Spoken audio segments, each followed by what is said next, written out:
¿Qué tal, queridos amigos? De nueva cuenta desde la sede del Sistema de Bibliotecas del Instituto Municipal de Cultura y Educación, la Biblioteca José García de Letona, acompañado otra vez por una persona que nos puede enseñar mucho, que con su testimonio de vida, de hecho ya nos ha enseñado mucho a una infinidad de personas. Estamos hablando del doctor Federico Bernabé. Él es médico y tomó la especialidad de anestesiólogo, y de unos años a la fecha, pues digamos, su ocupación principal es cuidados paliativos.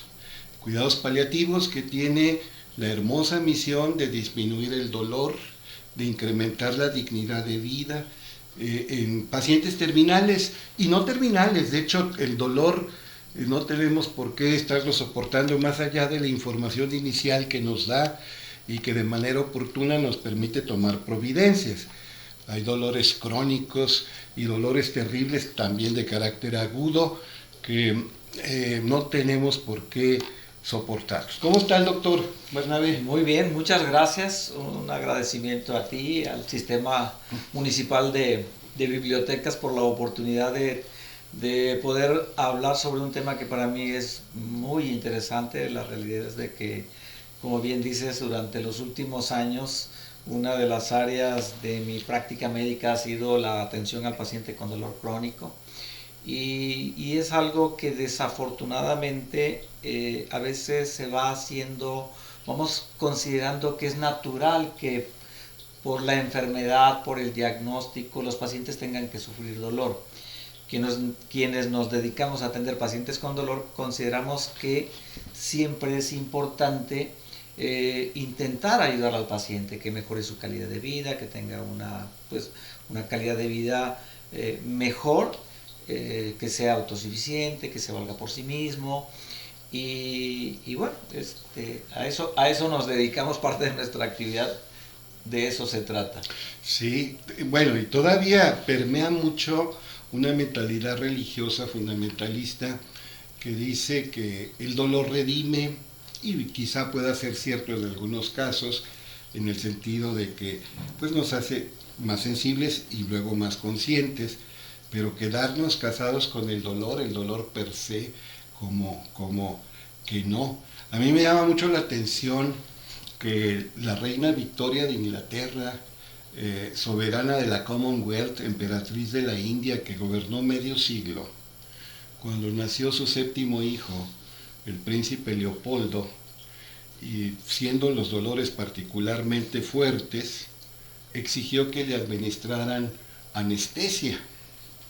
Ella no solo era la reina de Inglaterra, la emperatriz de la India, soberana de la Commonwealth, sino también era la cabeza de la iglesia anglicana, que ciertamente el obispo de Canterbury es, digamos, quien hace la talacha, la jerarquía estrictamente eclesiástica, pero sobre él está el rey de Inglaterra, desde Enrique VIII hasta nuestros días, y pide que le den anestesia, y como si fueran judíos rabínicos, no faltó quien se desgarrara las vestiduras y se echara cenizas en los cabellos y gritara anatema, porque en Génesis, en el Bareshit, después de cometer el pecado original, se le dice a Adán que tendrá que ganar el pan con el sudor de su frente, trabajará duramente la tierra y le dará cardos y espinas, no solamente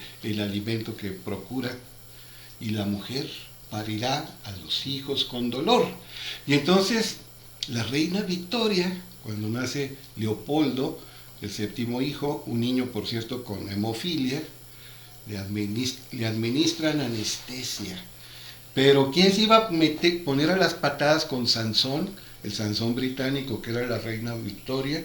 Y a partir de allí cundió el mal ejemplo, y muchas personas, muchas mujeres adineradas, de familias pudientes y de prestigio, empezaron a exigir la anestesia.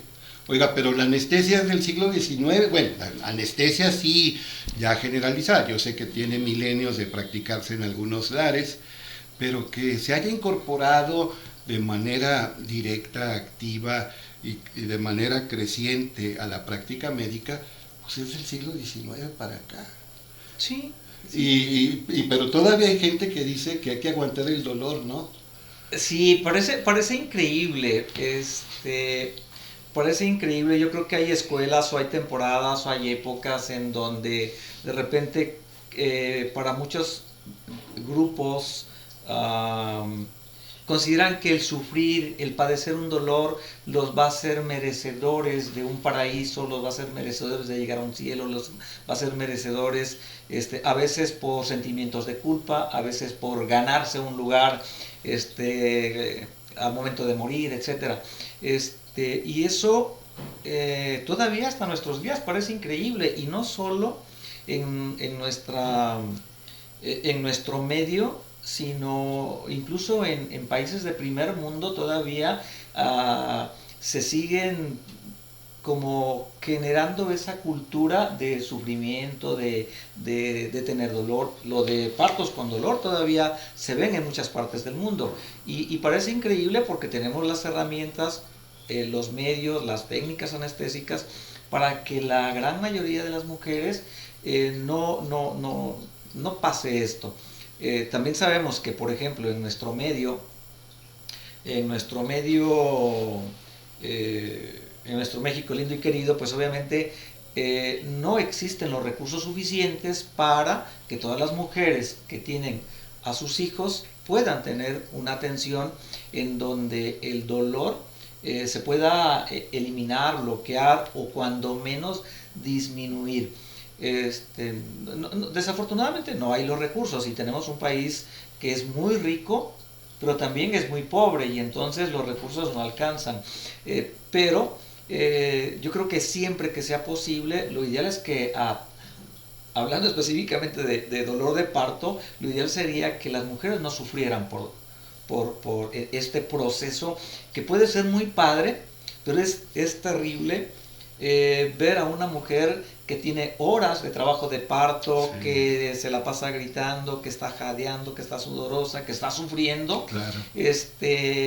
Y a diferencia de quien lleva un proceso de parto en donde tiene un anestesiólogo que le coloca una peridural, como comúnmente se dice, ponen una peridural, la mujer está tranquila, está consciente, tiene otra forma de llevar este proceso, y va a ser, o sea, yo creo que para la mujer, si sufrió en el trabajo de parto o si no tuvo dolor, posiblemente la emoción, el gusto, el deseo de tener a su hijo en brazos, pues solo esa mujer que lo vive lo puede decir, pero definitivamente hay una diferencia terrible. A mí me tocó, yo trabajé en un hospital general en donde no todas las mujeres tenían derecho derecho así entre comillas por los recursos, y porque no hay suficiente personal, no hay suficiente equipo, etcétera. Y en donde pues, la mujer que ha tenido un trabajo de parto prolongado de horas, a veces de días, pues cuando nace su bebé lo que quiere es dormir, lo que quiere es descansar, y ahí me lo enseñan al rato, ¿sí? O sea, a diferencia de cuando se lleva un trabajo de parto con una analgesia, en donde pues se le evita el sufrimiento, que ese es de los dolores que se pueden evitar, por ejemplo. Sí. Oiga, hay una escala, por ejemplo, que mide los índices de estrés, perdonando el anglicismo. También podríamos hablar de una algometría estrictamente somática, de una medición de los dolores que sea objetiva, que sea una jerarquía válida o no. No. Esa es una de las características en donde hace difícil la medición del dolor, porque cada uno de nosotros tenemos diferentes umbrales de dolor, y los umbrales de dolor están determinados por nuestra cultura, por nuestros antecedentes, por nuestra historia familiar, por experiencias previas. Es decir, hay muchos factores que van a hacer que nuestro umbral del dolor sea único, es individual, y entonces para medir dolor, la única manera de hacerlo es con el mismo paciente. O sea, el parámetro para medir dolor siempre va a ser el dolor que el paciente tiene, el dolor que el paciente ha padecido previamente, que pueda compararlo. Entonces, hay muchas, se han ofrecido herramientas para tratar de medir el dolor a través de, por ejemplo, luz infrarroja, temperatura, signos vitales, taquicardia, hipertensión, etcétera, pero no son objetivos realmente, porque se ha visto que no tienen la certeza de demostrar si un paciente tiene más o menos dolor. Y aquí también, por ejemplo, tiene que ver, bueno, mencionaba yo de los antecedentes culturales, religiosos, espirituales, o sea, son muchos factores los que influyen para la respuesta de dolor de un paciente. Y desafortunadamente también, y esto lo vemos en dolor crónico, los pacientes pueden no quejarse de dolor por miedo, por culpa, por no ser una carga para el paciente. O sea, hay muchos factores, entonces no es tan fácil. Pero lo están sintiendo y se lo reservan hasta donde pueden. Sí, eso lo vemos con mucha frecuencia en pacientes con enfermedades crónico-degenerativas o con enfermedades con cáncer, en donde, lo vemos en la consulta con relativa frecuencia, en donde el familiar muchas veces piensa que el paciente no tiene tanto dolor. No, es que no me dice que le duela. ¿Verdad que no te duele, mamá? ¿O verdad que no te duele? ¿O no le duele tanto? Y cuando ve uno la expresión, ya con tantos años de dedicarnos a esto, evalúas y dices, no es posible. O sea, por el diagnóstico que pueda tener el paciente, la forma como camina, cómo se levanta, los gestos que hace, entonces no es posible que diga que no le duele. Y cuando interrogamos al paciente o, por ejemplo, un simple dolor, un problema de rodillas, un dolor por una gonartrosis, un paciente que es candidato a prótesis, en muchas ocasiones el paciente ya no puede dormir del dolor, porque se va quedando dormido, se mueve, se desplaza sus articulaciones, su rodilla, y la despierta el dolor. Y entonces, muchas veces el familiar puede creer que su familiar, que su enfermo, no tiene tanto dolor, pero la única que puede decirlo, pues es el quien lo sufre. Dicen que nadie sabe lo que carga el morral, nadie sabe lo que tiene el morral, solo el que lo va cargando. Entonces, y cada quien sabe dónde le aprieta el zapato, sí. O como dice Laura Esquivel, solo las ollas conocen los hervores de su caldo. Pues sí. Pero bueno, ¿qué tan cierto es? Yo sí creo que sí, pero usted es el experto, que la mujer resiste más el dolor. Vamos a dejarlo así para no entrar en discusiones. Pero no, yo creo, y esto es muy difícil. Hay algunos artículos que mencionan que la diferencia entre por sexo, la mujer tiene la tendencia a ser más, a tolerar más al dolor por la costumbre. De manera ancestral, pues la mujer ha sido la mujer que aguanta, la mujer que cría, la mujer que está al pendiente, la mujer que se quita el bocado de la boca para dárselo a sus hijos. Entonces yo creo que parte de la tolerancia o de lo que creemos que pueda tolerar más la mujer el dolor, bueno, también son muchos los factores, pero hay algunos estudios que muestran que realmente el umbral del dolor es muy similar entre hombres y mujeres. Hay algunos artículos que mencionan que la diferencia entre un hombre y una mujer es que si al hombre le duele la cabeza, va a decir me duele la cabeza. Si la mujer le duele la cabeza, pero tiene que hacer el lonche del esposo, llevar al hijo a la escuela, va a dejar al final su dolor de cabeza. O sea, puede ser que el dolor sea el mismo, pero la importancia que le da lo va a postergar. Claro. O sea, y esto es, por esa situación incluso de enseñanza, de aprendizaje, de nuestra cultura, etcétera. Pero sin duda alguna sí toleran bastante el dolor.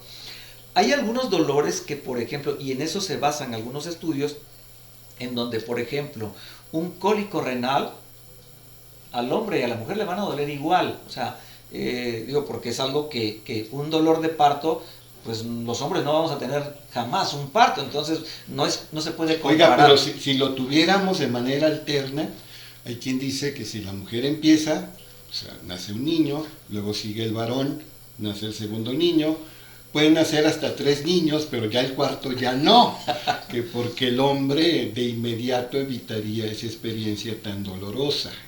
Posiblemente, yo creo que sí. Otra cosa, cuando una dama tiene un dolor muy fuerte y está embarazada, muchas veces, bueno, casi siempre no toma un analgésico, a menos que el ginecólogo lo autorice y con las debidas providencias. Y en cambio, yo hablo por mí y mis conocidos, alguien tiene un dolor más o menos agudo y de inmediato toma los analgésicos, lo que los gringos llaman painkillers, los asesinos del dolor. Sí, y las mujeres no. No, y menos en la época del embarazo.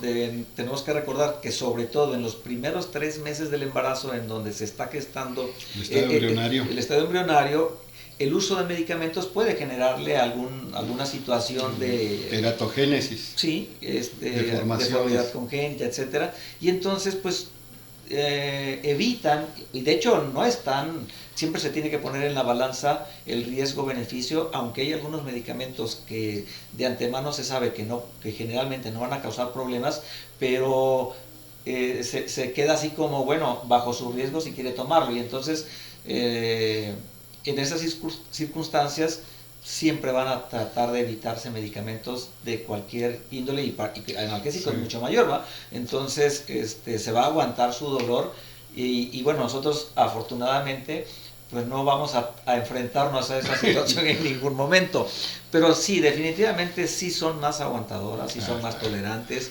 definitivamente sí lo son.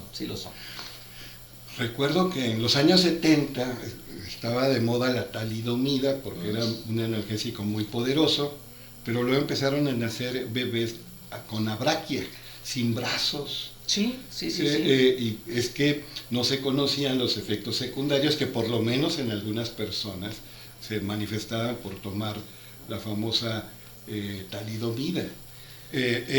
Ahora, yo me acuerdo, yo tuve cáncer en el 2002 y siguiendo los consejos de Linus Pauling tomaba megadosis de vitamina C y el oncólogo me decía que bueno, si tu organismo ya se habituó está bien, pero yo te recomiendo que aparte te tomes todos los días una aspirina.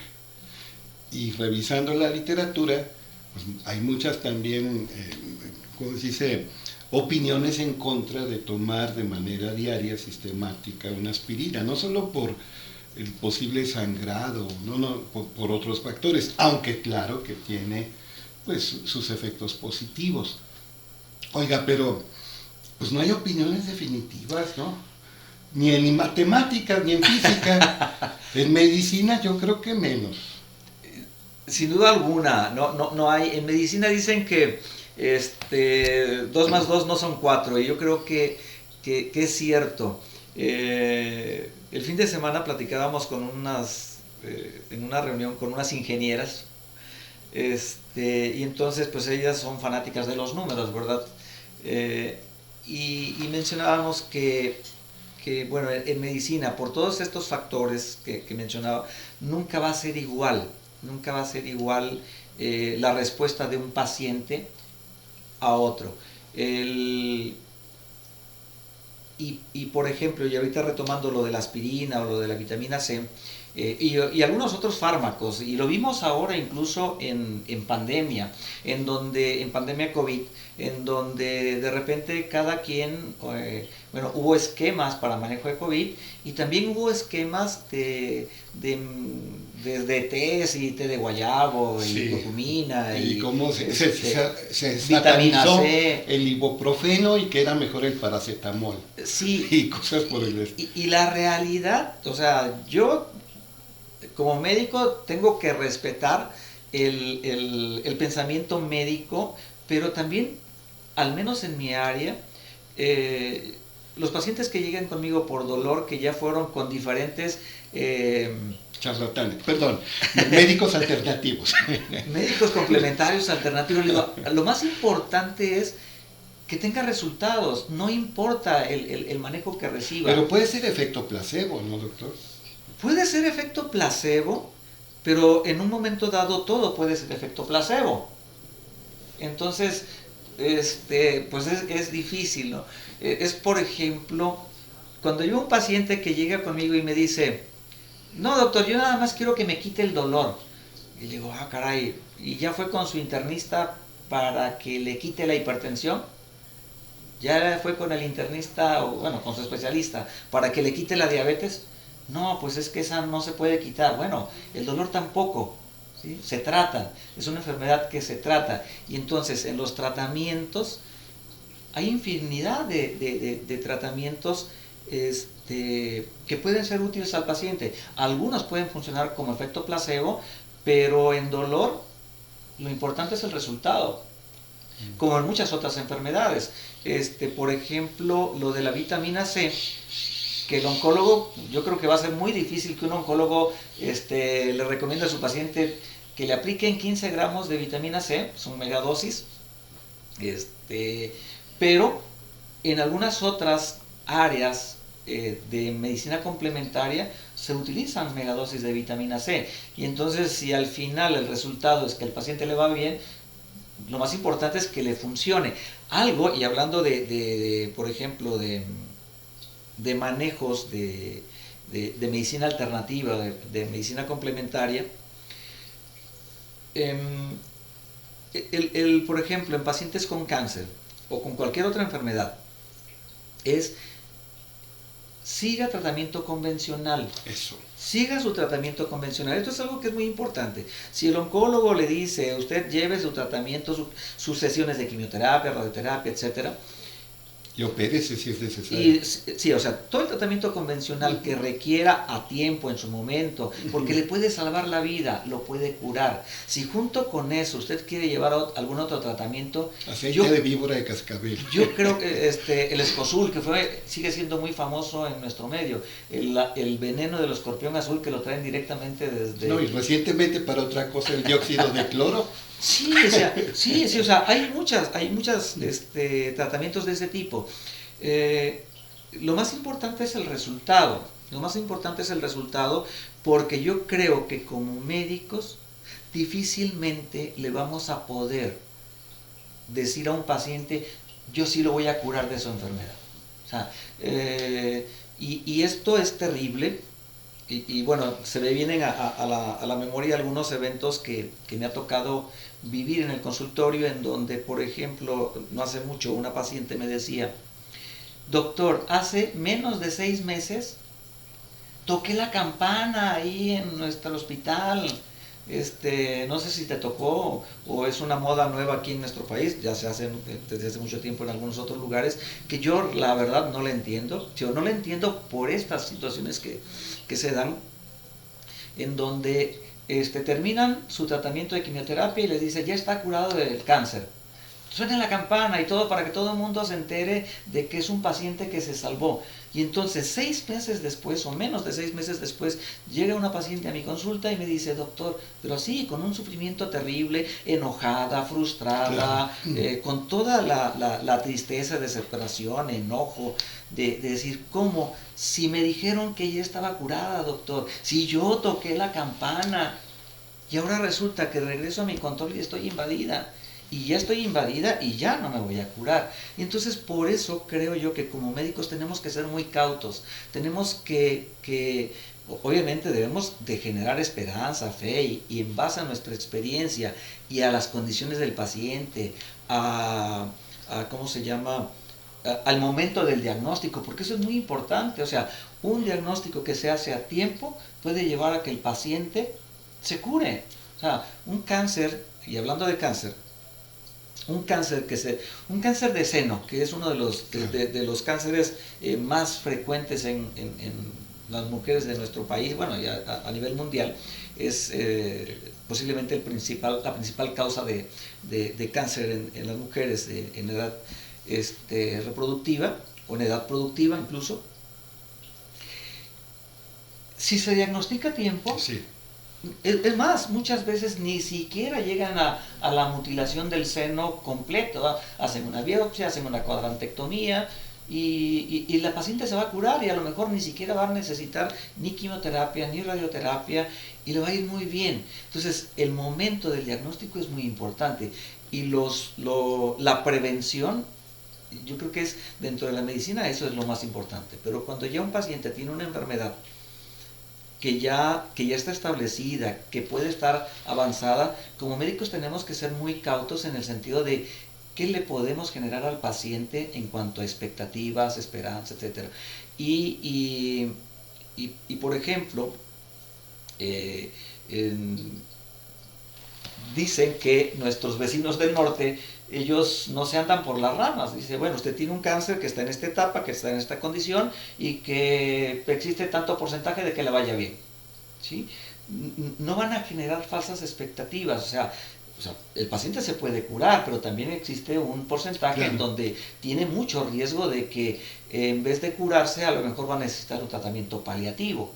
¿Sí? Entonces, y yo creo que a veces los latinos somos más dados a generar, a jugar a veces, incluso hasta jugar con la fe de los pacientes. Y ese es donde entramos ahí en qué tan bueno es que yo le ofrezca a un paciente una curación que yo no sé si se la pueda dar o no. Y a lo mejor un placebo le puede dar mejor calidad de vida que un tratamiento. Pero como médico yo creo que lo primero es un tratamiento convencional. Y esto es algo que yo les comento a los pacientes. Porque llegan y muchas veces descuidan el tratamiento que el oncólogo les dio. Y eso es terrible. No, ¿sabe qué? Usted vaya con quien quiera, pero no deje su tratamiento. Lo terrible, y esto es lo más doloroso, es cuando esos tratamientos alternativos o complementarios, quien los ofrece le dice, oiga, pero no use quimioterapia porque se contrapone. Y entonces cuando le va mal, dice, bueno, es que usted no dejó el tratamiento, yo le dije. Y lo peor es que son tratamientos muchas veces carísimos. O sea, me ha tocado conocer pacientes que de repente, si tenía, no sé, 3 puerquitos, una vaca, una casita, la pierde. Y obviamente, pues por el deseo, la fe, la esperanza de curarse y la familia también. Yo creo que eso es lo más terrible que puede pasar con ese tipo de tratamientos. Yo le digo, bueno, si no le cuesta mucho y no lo desgasta, use lo que quiera. O sea, es válido porque la fe es parte de, dicen que la fe mueve montañas. Bueno, pues no vamos a quitarle la fe y la esperanza a un paciente, pero siempre y cuando siga su tratamiento convencional, tratamiento médico, si es quirúrgico, si es quimioterapia, radioterapia, que en la actualidad, afortunadamente, los avances en la medicina para manejo de diferentes tipos de cáncer han mejorado muchísimo y eso ha dado una mejor respuesta a los tratamientos, con curación muchas veces. Entonces, yo creo que primero tratamiento médico y después todo lo que quiera. Por gente como Bernie Siegel, como Norman Cousins, como Patch Adams, como Deepak Chopra, cercanos a la profesión médica. Bueno, Norman Cousins no era médico, el autor de Anatomía de una enfermedad, que con terapia de la risa, geloterapia, con megadosis de vitamina C, con una buena dieta natural, él dice que pudo sobreponerse a una enfermedad que le iba a matar en meses. Pero bueno, lo que parece ser que ya el gremio médico acepta es que cuando una persona está muy deprimida, muy afectada emocionalmente, su sistema inmune se viene abajo. El deprimido se vuelve también inmunodeprimido, ¿no? Y se ha desarrollado una nueva disciplina que se llama psiconeuroinmunología. Parece trabalenguas, pero la visualización, la meditación, así que sea por efecto placebo, influyen mucho. Pero también está lo contrario, el efecto nocebo. Si una persona cree, por ejemplo, que la quimioterapia lo va a acabar, pues parece que se cumple su creencia, la profecía autocumplida, la self-fulfilling prophecy, la quimioterapia me acaba. Efecto nocebo. Sí, y eso, bueno, esto parece trabalenguas, neuroendocrino, psico-oncología, porque incluso ha Sí, ido creciendo esta área. La realidad es que se ha visto que obviamente nuestro pensamiento puede jugar, así como ser mágico en ese sentido, fortalece nuestro sistema inmunológico, nos da mayores herramientas, pero también tiene el lado contrario.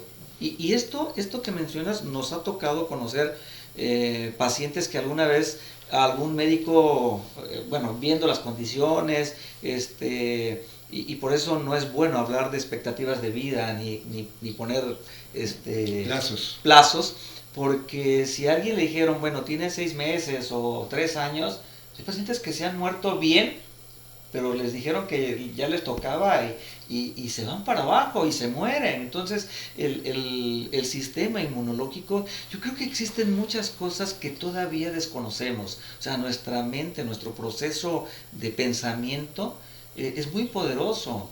Es muy poderoso que nos puede ayudar a enfrentar mejor una situación difícil y lo vemos en todas las áreas de la vida, nuestras experiencias a lo que nos enfrentamos todos los días, cómo podemos enfrentar una situación que de repente para alguna persona puede ser algo natural y que no va a pasar nada, y hay otros que como luego dicen, nos ahogamos en un vaso de agua. ¿Sí? Entonces es válido inferir que la actitud sí hace la diferencia. Definitivamente, Sí. definitivamente. Y yo creo, si por ejemplo, si una enfermedad está avanzada y no se va a modificar su proceso de enfermedad, la forma como la enfrenta y como la vive, sí. Y eso es increíble. Eso es increíble. Y ahí tiene que ver las herramientas de cada persona. Yo hace mucho tiempo lo entendí de decir, bueno, en nuestra vida es, ¿cómo decirlo? Como una tarjeta de débito en donde le vamos aportando para cuando tengamos la necesidad de tener recursos. Y los recursos son la familia, es tu propio pensamiento, son los amigos, bueno, todo aquel entorno positivo que te da. Es que ya salió, hay estudios que dicen que hay una correlación entre la vida social, el soporte socioafectivo y la muerte prematura. Bueno, inversa en este caso. Una persona que tiene una red de apoyo, que tiene vida social, que tiene amistades, envejece más lentamente y tarda, en la mayoría de los casos, en morir más, bueno, tarda más en morir, tiene mayor expectativa de vida. La gente que se aísla, que se aparta, que no convive, se degrada más pronto. Sí, y yo creo que ahí, por eso es muy importante, por ejemplo, el manejo del dolor, porque esto ha demostrado, paciente que tiene dolor crónico, tarde o temprano va a influir en su conducta. Se va a deprimir, se va a aislar, o sea, si un día nos duele la muela, lo que menos queremos es hablar, que nos vean, etcétera. Entonces, bueno, si hablamos de dolor crónico, un paciente que tiene dolor crónico, que tiene una enfermedad crónica que lo limita, que lo aísla, que lo perturba en su vida de familiar, social, de pareja, etcétera, pues definitivamente se vuelve un círculo vicioso en donde cada vez se va a aislar más. Entonces, pacientes con dolor crónico tienen tendencia a la depresión. Pacientes deprimidos tienen tendencia tienen el riesgo de padecer alguna enfermedad, y se conjuga. Entonces, Un círculo vicioso. es un círculo vicioso. El efecto se convierte en causa. Así es. Sí. Oiga, Harvey descubre la circulación de la sangre y por ende, pues una vez que llegamos al tejido sanguíneo, a la sangre, podemos circular analgésicos, ¿no? O sea, atacar de manera sistemática nuestro soma, nuestro cuerpo. Pero, ¿qué tan cierto es, por ejemplo, remedios como la acupuntura, la digitipuntura, la auriculoterapia y todo esto? de que, bueno, ahí no son fármacos, no son sustancias que circulan en el organismo, es la punción de ciertos puntos, valga la redundancia, porque punción tiene que ver con punto. Usted que es experto en anestesiología y le sabe su profesión ya de lleno, son los cuidados paliativos, ¿recomienda la acupuntura? No hay un solo medicamento que haya pasado la prueba del tiempo de la acupuntura. Okay. Más de 4000 años de uso de la acupuntura. Entonces, incluso, por ejemplo, y esto ya es algo que está demostrado, hay estudios que han demostrado que al colocar puntos de acupuntura, hay estudios de resonancia magnética en donde ven cómo se modifica el flujo sanguíneo cerebral con la aplicación de puntos de acupuntura cuando están bien colocados, dependiendo de la patología del paciente. O sea, esto no es nuevo, ya tiene muchos años que se ha demostrado la correlación entre enfermedades. La acupuntura en México, por ejemplo, que ya tiene muchos años, en México está autorizada para más o menos 40 enfermedades. O sea, está autorizada, tiene un registro, se me va el término, pero está dentro, existe la norma oficial mexicana para uso de la acupuntura, en donde autoriza la Secretaría de Salud, la COFEPRIS, o la autoridad competente, el uso de acupuntura para algunas patologías. O sea, está demostrado. Lo mismo sucede con la auriculopuntura, la digitopuntura, y hay muchas terapias, hay muchas terapias que pueden ser benéficas para el paciente. Yo les menciono a veces a los pacientes, mire, un punto de acupuntura o de terapia neural, que es una terapia que no es nueva, la terapia neural tendrá unos 70 años más o menos, bueno, es nueva relativamente si la comparamos con la acupuntura. Digo, un pinchazo bien dado de terapia neural le va a evitar que usted tome medicamentos, siempre y cuando, espero que no me escuchen nuestros amigos los de laboratorio, pero, o sea, no es un pleito, o sea, tenemos que tratar de hacer una sinergia entre diferentes tratamientos, o sea, y que le resulten al paciente. Entonces, con respecto a la acupuntura, eso es algo que ya está demostrado. Por lo menos como analgesia. Por lo menos como analgesia. No, y se usa, por ejemplo, para náusea. Hablábamos de las mujeres embarazadas que no pueden tomar medicamentos. Sí. La acupuntura es un tratamiento excelente porque no usan medicamentos, pero obviamente tiene que ser dado por alguien que sepa, porque hay puntos que son abortivos. Sí, entonces, pero es una excelente terapia la acupuntura.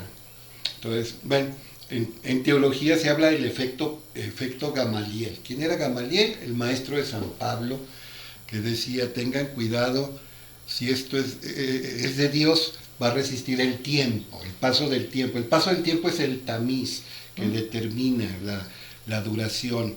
O sea, si algo ha durado tanto es por algo, ¿no? Así es, sí, definitivamente. Y por la acupuntura, porque esto lo mencionan los acupuntores, yo tengo que leer y aprender de todo, que no hay un tratamiento tan antiguo como la acupuntura. Claro, hay el sauco y el opio, etcétera, que son más o menos a la par, pero han resistido. Y la ventaja, bueno, es que no se usan medicamentos. Para muchas enfermedades son útiles, les ayudan. Y en nuestro caso de atender pacientes con dolor crónico, muchos de los pacientes han usado diferentes terapias. Le digo, bueno, si van a nuestra consulta, pues ya los vio el acupuntor, el apipuntor, porque también la apipuntura se usa como terapia. La hipnosis. La hipnosis también juega un papel importante en el manejo de dolor crónico, en pacientes con cáncer incluso. En algunos hospitales, y estoy recordando ahorita, hay algunas técnicas que desconozco y recuerdo ahorita el Reiki. Japonés. ¿Sí? Que por ejemplo en hospitales del sector salud en México, específicamente en el GEA González, hacen Reiki. Bueno, últimamente están haciendo yoga de la risa también.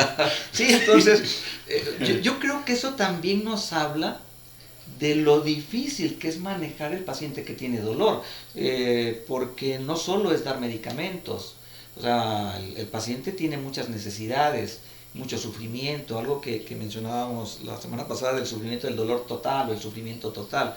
No es solo, en un dolor agudo generalmente hay una relación causa-efecto. Claro. Si alguien se fractura, pues le va a doler y dependiendo, ahora como dicen, dependiendo del sapo es la pedrada, dependiendo claro. Del trauma va a ser el dolor y dependiendo de la respuesta de dolor pues va a ser el analgésico que le demos. Pero cuando existen tantos factores, ya el manejo del dolor o el dolor en sí se hace más complicado. Sí. Pero por ejemplo, Mesmer, que dice que curaba con imanes y que regulaba las energías de la gente, en realidad practicaba hipnotismo. El mesmerismo, que yo sé que usaba imanes y otras cosas, camas magnéticas, en realidad era sugestión, dicen los estudiosos de la obra de este, entre comillas, médico francés. ¿Usted cree en la magnetoterapia? Déjeme, le digo, yo tengo un sesgo. Yo creo en todo. Yo creo en todo por una razón. Sí. Porque hay pacientes. Dicen, nosotros decimos, hay enfermos, no enfermedades. Si a un paciente le funciona la magnetoterapia, de hecho la hipnosis clínica que está demostrado que les funciona, es eso, es su gestión. O sea, la hipnosis funciona por su gestión. Sí. El apotegma de William Osler, un británico, es no hay enfermedades, hay enfermos. Eso se ha repetido mucho. Y a mí, que me obsesionan las etimologías, paciente es la plología, es decir, la simplificación de la palabra padeciente. Entonces, padecemos muchos males, dolores, penas, pena en el sentido no de vergüenza, como se usa en México, sino de molestia, cosas graves. Oiga, pero sí podemos, bueno, ustedes los médicos, pueden ayudar al paciente, a suprimir por completo el dolor, o nada más se aminora, atenúa, disminuye, reduce, porque paliativo viene de palio, y el palio, ¿qué es? A las figuras egregias, sobre todo a príncipes de organizaciones religiosas, van bajo palio, que filtra el sol, disminuye el calor, protege, pero no hace desaparecer eso, ¿verdad? Así es. No, realmente es muy difícil quitar el dolor. Muy difícil. Va a depender de la causa, va a depender la enfermedad, el momento de la enfermedad, las condiciones del paciente. Y pareciera que es lo más fácil. Quitar el dolor, bueno, tenemos suficientes herramientas para hacerlo.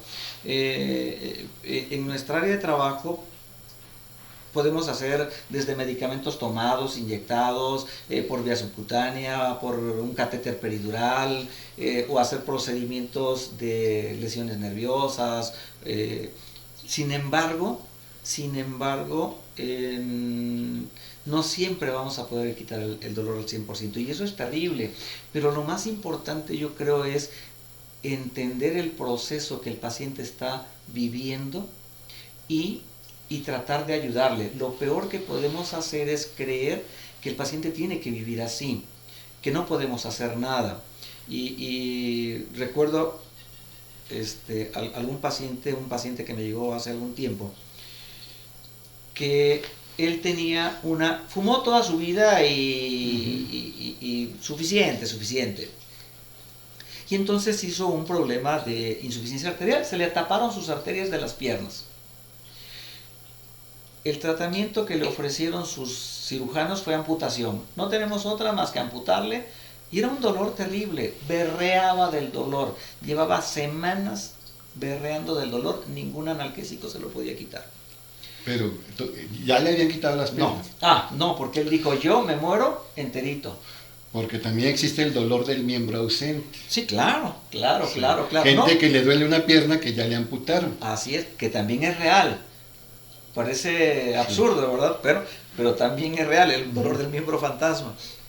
Y bueno, a lo que voy, por ejemplo, con este paciente, me dijo, doctor, usted hágame lo que quiera, pero a mí, yo me muero enterito, a mí no me amputan. Le hicimos un manejo, pusimos un catéter peridural, lo manejamos con analgesia peridural.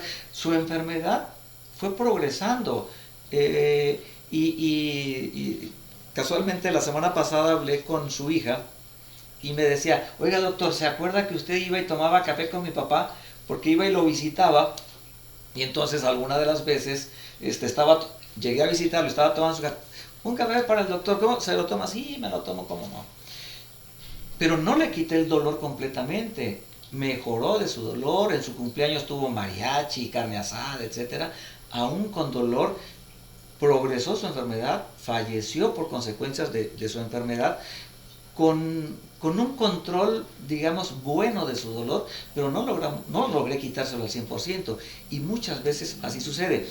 Pero la otra situación que logramos mejorar fue cuando tenía mucho dolor, pues no querían ni que lo vieran siquiera, ¿verdad? Tiraba las tazas y si alguien se asomaba, o sea, del enojo, de la frustración, del dolor que tenía. Entonces, yo creo que por eso es tan importante valorar el dolor en todas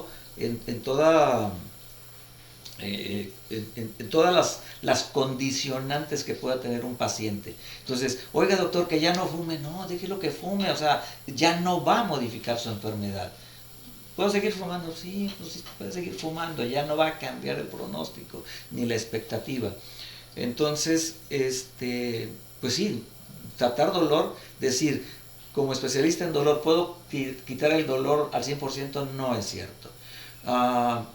Veo pacientes posoperados, doctor, es que a mí me dijeron que me operaban y ya iba a andar caminando al 100 y resulta que quedé con secuela de dolor. Bueno, pues es un riesgo, o sea, no hay un procedimiento que uno pueda decir está libre de dolor al 100%. Inclusive, por ejemplo, no sé, de las cirugías más comunes, una hernioplastia, el 15% de los que operan de cirugías de hernia inguinal, en otros países, en México a lo mejor no, pero en otros países la referencia dice que hasta el 15% va a quedar con dolor crónico si no se le atiende de manera adecuada, o sea, porque son secuelas.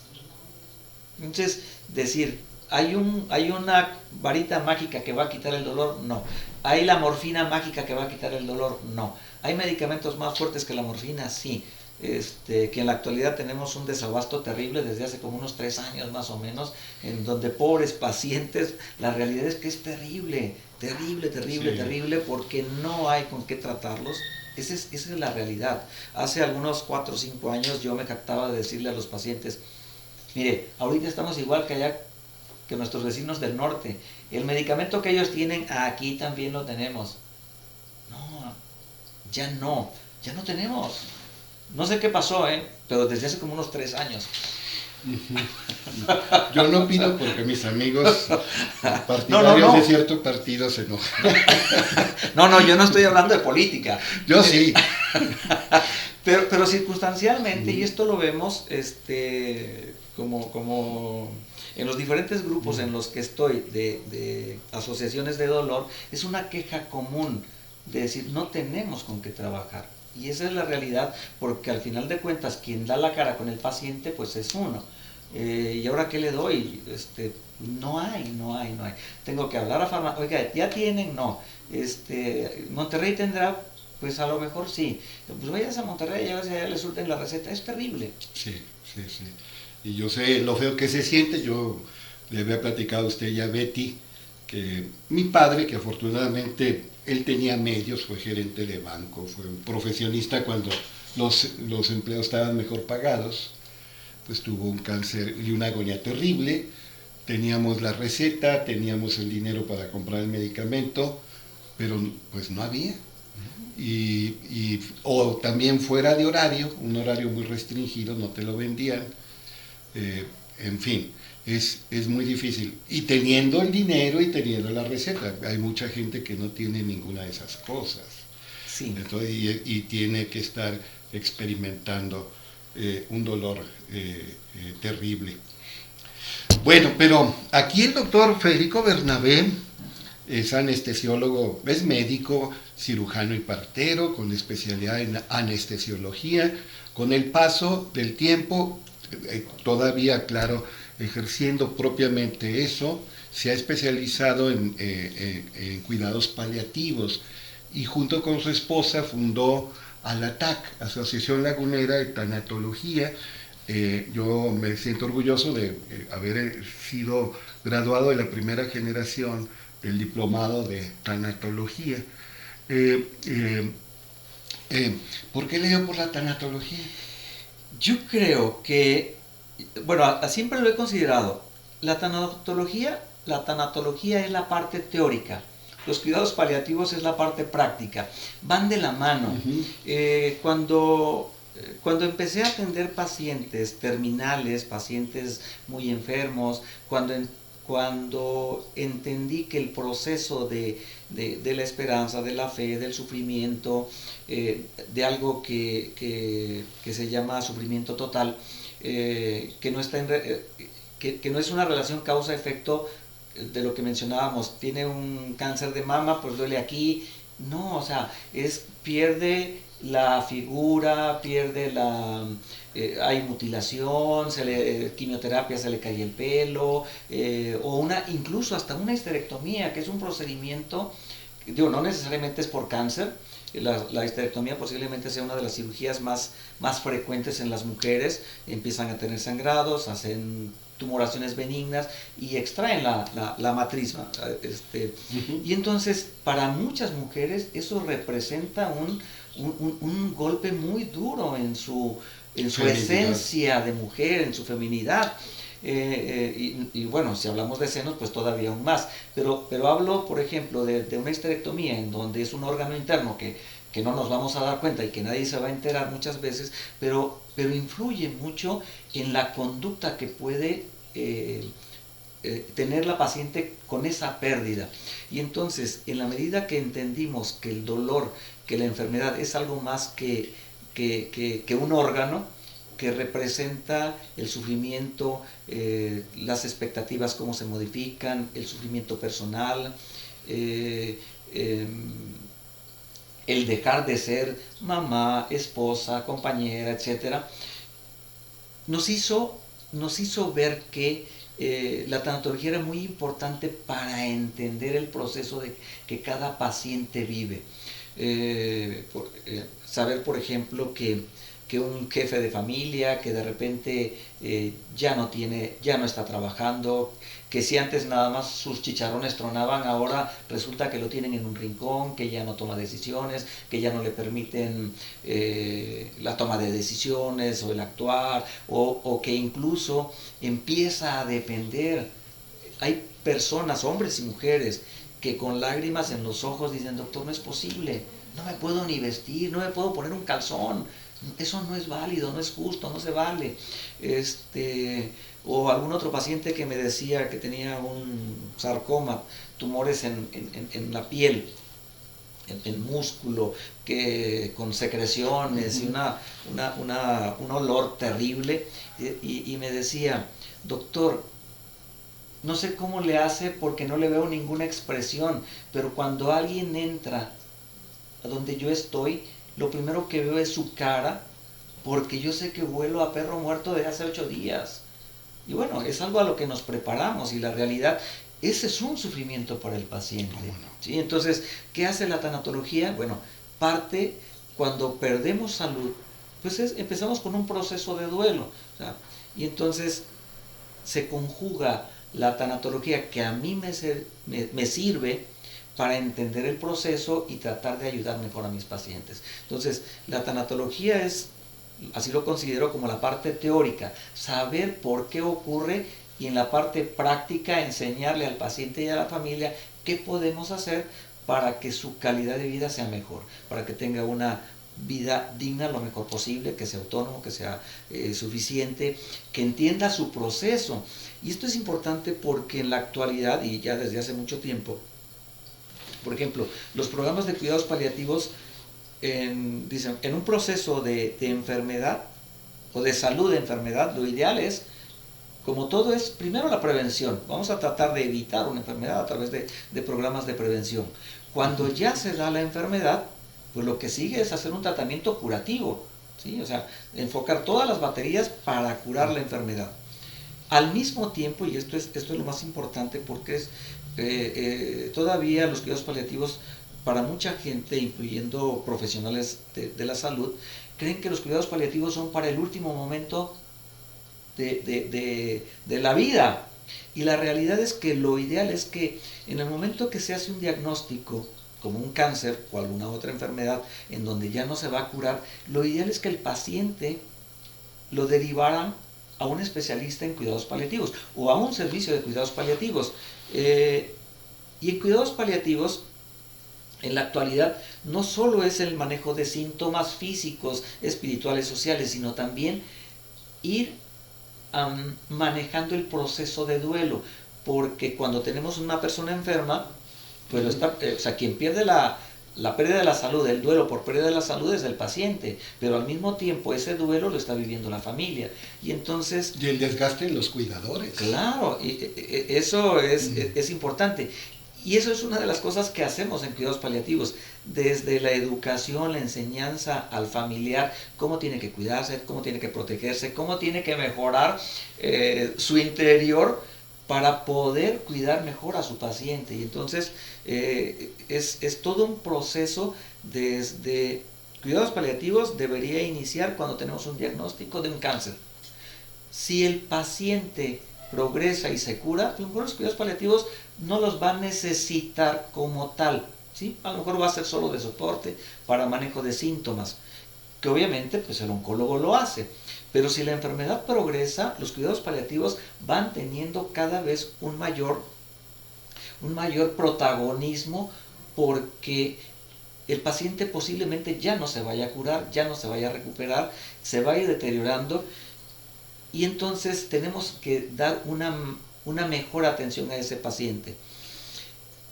En la actualidad incluso se separan lo que son cuidados paliativos que deben ser desde el inicio de una enfermedad y algo que se llama en la actualidad cuidados para el paciente en etapa terminal. Es decir, cuando el paciente ya sabemos que no se va a curar, pero que ya... O sea, hay pacientes que pueden... me ha tocado atender pacientes que han durado con un cáncer años y estuvieron en un proceso de estabilidad. O sea, estaba su cáncer, se controlaba, no requerían quimioterapia, se quedó latente, con sus controles, no avanza, no progresa, se mantiene estable. Cuidados paliativos que le permitieron tener una mejor calidad de vida. Hay pacientes que llegan con mucho dolor, hacemos un bloqueo, se quita su dolor, el cáncer ahí sigue, pero no progresa. Pero obviamente si es un cáncer que está latente, y lo vemos en cáncer de mama, que ya mencionaba de cuando suena la campanita, claro. Algún paciente que vi precisamente con un cáncer de próstata que duró como 15 años, y su urólogo le decía: señor, usted se va a morir de cualquier cosa menos de cáncer. Ahí está, pero ahí está, mire, pues no avanza. Y específicamente este señor falleció como a los 93, 94 años de edad, y falleció de otra cosa, no de su cáncer. O sea, sus parámetros, decía, pues mire, el antígeno anda un poquito alto, pero nada que nos asuste. Las metástasis ahí están, pero no avanzan. Ya se le quitó el dolor, ahí sigue. Entonces, pero en otras situaciones en donde la enfermedad progresa y ya la quimioterapia no le va a funcionar, le puede generar mayor deterioro que la enfermedad misma, es cuando el oncólogo y el paciente tienen que ser muy honestos y decir: ¿sabe qué? Este tratamiento ya no es para curar, ya no es para mantenerlo estable, es un tratamiento, una quimioterapia paliativa, una radioterapia paliativa o una cirugía paliativa. La finalidad es tratar de mejorar calidad de vida, pero también son tratamientos que agarran parejo y entonces al paciente lo pueden deteriorar. Si ese paciente empieza a progresar y se va deteriorando y puede en un periodo de tiempo relativamente corto, que pueden ser 6 meses, y aquí los tiempos están prohibidos decirlos y manifestarlos, pues yo le digo a mis pacientes, mire, solo Dios, o sea, aquí es muy difícil decir, uno puede decir por estadística, pero con cada paciente es distinto, y entonces Dios dirá, pero mientras esté, tenemos que brindarle la oportunidad que esté mejor. Y entonces a este tratamiento, a le llamamos, en vez de ya de cuidados paliativos como tal, cuidados al paciente en etapa terminal. Entonces, en donde definitivamente lo único que nos interesa es que el paciente no sufra por dolor, y si en cuidados paliativos hablamos con el paciente, hablamos con el familiar, le manejamos su proceso de duelo, en donde fuimos enseñándole cuáles síntomas podía ir teniendo, y qué podíamos hacer por él, cómo lo íbamos a manejar. Hacia esta época ya podemos entonces ser más agresivo con algunos síntomas, porque hay enfermedades que son muy que pueden avanzar muy rápido. Por ejemplo, cuando yo veo a un paciente con un cáncer de páncreas, a mí me preocupa mucho, porque por estadísticas son tumores, son cánceres que rara vez se van a diagnosticar a tiempo, que cuando se diagnostican generalmente ya están muy avanzados, y hay pacientes que el pronóstico, la expectativa de vida son de 2 meses, 6 meses, y yo les digo que hay un señor que tenía una marca de una manzana, que con todo el dinero del mundo, Steve Jobs duró 2 años, que es la expectativa de vida. Digo, hablamos de no solo de primer mundo, sino con todos los recursos del mundo. Steve Jobs, me consta porque investigué el caso, quiso probar un tratamiento alternativo, le hizo caso a sanadores, no a médicos profesionales, y pues así le fue. Pero esa es la realidad que vivimos, o sea, y por eso yo mencionaba el cáncer de páncreas, porque cuando hay un paciente con cáncer de páncreas, la evolución puede ser muy rápida, y hablamos de semanas, de meses. Sí, entonces, yo lo sé, y vaya que me duele que diga la palabra páncreas que significa totalmente carne, todo carne, porque siendo yo paciente de cáncer, iba a mi quimioterapia, ya le platiqué la anécdota, y en alguna ocasión pregunté por una compañera, una señora de la tercera edad, que era muy platicona conmigo, no la vi, y le pregunto a la enfermera por ella, y la enfermera, que me decía don Antonio, decía, no, don Antonio, el cáncer de páncreas nunca perdona. Y yo me sentí tan mal por haber preguntado, porque estábamos 20 personas recibiendo quimioterapia y 2 o 3 tenían cáncer de páncreas. Entonces yo creo que eso no se vale decirlo. No, definitivamente. Y bueno, yo decía el mensaje en cuanto a precisamente porque en estos pacientes o en situaciones así es en donde con mayor, ¿cómo decirlo? El profesionalismo siempre va a estar, pero cuando yo trabajaba en el Seguro Social, yo autorizaba las interconsultas, y yo siempre le decía, híjole, me voy a meter otro autogol, doctor, hay una interconsulta o hay un paciente enviado, ¿qué diagnóstico tiene? Cáncer, mañana lo veo. ¿Por qué? Porque si lo dejo para la próxima semana, a lo mejor ya no lo alcanzo, ¿sí? O a lo mejor, si hoy yo le puedo hacer algo que nos permita que tenga mejor calidad de vida las siguientes semanas o meses, será bueno, porque a lo mejor en 8 o 15 días ya sus condiciones no lo van a permitir. Y entonces ahí es en donde sí cambia el manejo.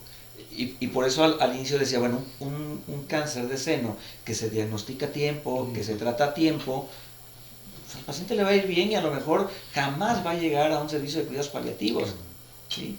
Entonces sí se modifica. Y ahí es en donde compaginan tanatología, entendiendo el proceso de pérdida de la salud, del proceso, cómo se va deteriorando el paciente, cómo se va deteriorando la relación incluso con su yo interno, la relación con la familia y además la expectativa, la espiritualidad es muy importante, lo que significa la muerte y también muchas veces ahí es donde les decimos, bueno, Diosito nos va a querer igual, con dolor y sin dolor, no hay necesidad de que sufra. Que algo así dijo Juan Pablo II, o sea, promovió los cuidados paliativos, porque también era un tabú como decir, bueno, es que nuestra religión no nos permite, o si sufro, voy a llegar más méritos. Con bombos y platillos, sí. Pues no. Bueno, de ahí me agarro, a ver, ya cumplimos la hora, pero no lo puedo dejar ir al doctor Federico Bernabé. Dijo, Dios dirá, hay que tratar la espiritualidad. Él y su esposa Betty y gente muy valiosa que están en Alatac, pues han hecho todo para que mucha gente tenga vida antes de la muerte, calidad de vida, una vida digna, evitan el dolor, el sufrimiento, la distanasia, el encarnizamiento terapéutico, en fin. Pero Dios dirá, usted que tiene formación médica, que aplica el método científico, que está acostumbrado a la investigación dura, que es riguroso y sistemático, ¿usted cree que hay una supervivencia de la identidad, de su ser personal, una vez que todos los signos vitales de su cuerpo cesan por completo? Hay otro plano donde Federico Bernabé o cualquier ser humano sigue existiendo como tal, porque, por ejemplo, hay gente que dice, no, pues nos reintegramos a la naturaleza, hasta Manuel Acuña en Ante un cadáver, muy influido por la mentalidad positivista del siglo XIX, que afectó aquí a Gabino Barreda de la Escuela Nacional Preparatoria y las facultades de lo que más tarde sería la UNAM, en ese momento nada más Universidad Nacional de México, pues sí, hay una subsistencia en el sentido que nuestros componentes somáticos se reintegran a la naturaleza, pero el espíritu, el alma, el ruá, o como le quiera llamar, de Federico Bernabé subsiste y hay identidad, hay personalidad más allá. Le estoy preguntando al médico, al investigador acucioso, el que está acostumbrado a aplicar el método científico, que le gustan los datos duros, que él y gente como él, hasta el más chimuelo más carrieles. A ver, ¿usted cree que hay algo más? Dicen que polvo eres y en polvo te convertirás. Eso. Y yo creo que ya lo cambió. Esa es una expresión litúrgica, es de la iglesia. Sí. Ahora la iglesia misma dice, arrepiéntete y cree en el evangelio. Ya no dice polvo eres y en polvo te convertirás, que viene en la Biblia. Sí. Pero yo creo que todos a lo largo de nuestro proceso de vida hacemos para trascender, ¿sí? Y yo creo que la forma de trascender es en lo que estamos haciendo hoy. Eso es lo que vamos a dejar. Esa va a ser nuestra trascendencia. Y obviamente, yo creo que como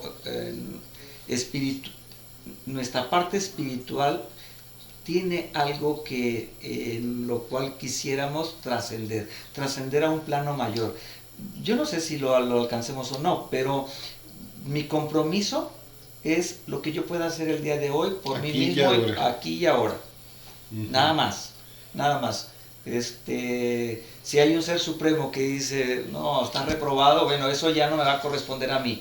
Pero el aquí y ahora es en lo que trabajamos. Porque, bueno, la tanatología, que ahora se especializa en fortalecer a los enfermos terminales y a sus allegados, a sus seres queridos, para que tengan mayor calidad de vida, una vida más digna, pues también tiene el otro lado de las experiencias cercanas a la muerte, y Raymond Moody, Elizabeth Kubler-Ross y muchos otros hablan de que hay algo más allá, después de que nuestra muerte, nuestro vehículo corporal cesa.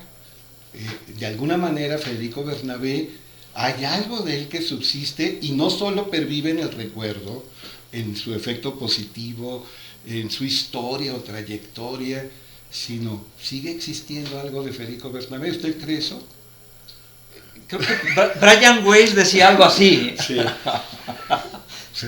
Él era muy escéptico. Brian Weiss, que sí es un apellido húngaro, y él ahora, por ejemplo, cree en la metempsicosis o reencarnación, y cada vez, cosas raras, me encuentro más gente que me habla de Brian Weiss, y Brian Weiss para acá, hubo una señora de mi edad que dice que me conoce de una vida anterior. Por aquí tengo alguna compañera que es fanática de la reencarnación, en fin. Pero llamémosle metempsicosis, cielo, infierno.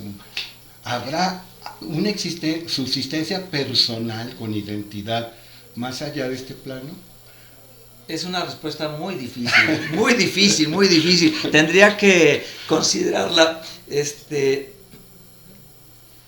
Yo creo que usted sí cree que sí. A lo mejor estoy equivocado. No. Yo creo en el aquí y en el ahora. Uh-huh. Yo creo en el aquí y en el ahora, y realmente para mí. Pero cuando yo veo hacia atrás y pienso en mis padres que ya fallecieron, realmente sí quisiera que estuvieran en un plano superior. Y que si ellos están en un plano superior, pues también alcanzarlos un día. Claro. Entonces es algo muy difícil porque depende del momento que estamos viviendo. Claro. Pero trabajamos por el aquí, por el ahora.